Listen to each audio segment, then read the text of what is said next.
Well, let's talk about Escape of the Phoenix, and then that will dovetail us nicely into this new record, which was released as we're recording this less than a week ago. Yeah, I mean, Escape of the Phoenix then became really obvious for me that we left this trilogy of albums, from the Hymns for the Broken to the Storm Within to the Atlantic. I mean, you go from one shore to the other, right? And this is what comes after. This is the aftermath, if you will, and this is when I also discovered that I have been writing from a perspective of, you know, I'm writing about the same things, about human elements and how the dark psyche and all of these things.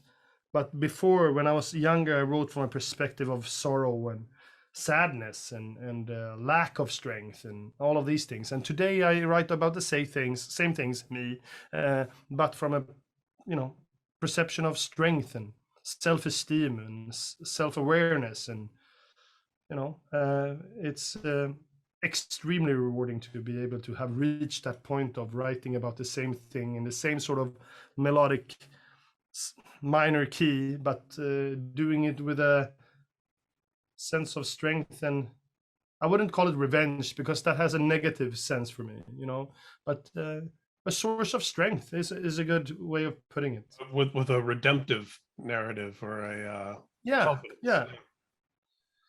It's and I see that, and that's also the element that has been coming into Evergrey now, that is making the new albums differ from the older ones, right? There is more hope, more light in the tunnel, again, strength, energy, high energy in it, right? So and I think that's one of the things that people have really caught on to, and that's why our career is going better than ever right now. And that record was also the last with AFM. So there's a as much as the record before closed out that trilogy, that also closed out an era, you know, in a sense of West. And then there was same reason for that decision, is that we have made, I don't know, four or five albums with AFM, and it was time for us to move on, right? We need to get new blood and new energy and new oxygen into the project of Evergrey, and it was just time. And with that said, Escape of the Phoenix was our biggest commercial success up to date. So now Napalm has to sort of make it worth it for us leaving, right? Yeah. No, but I mean, and so far it's looking good. So, but ask me in a year and we'll see. Yeah.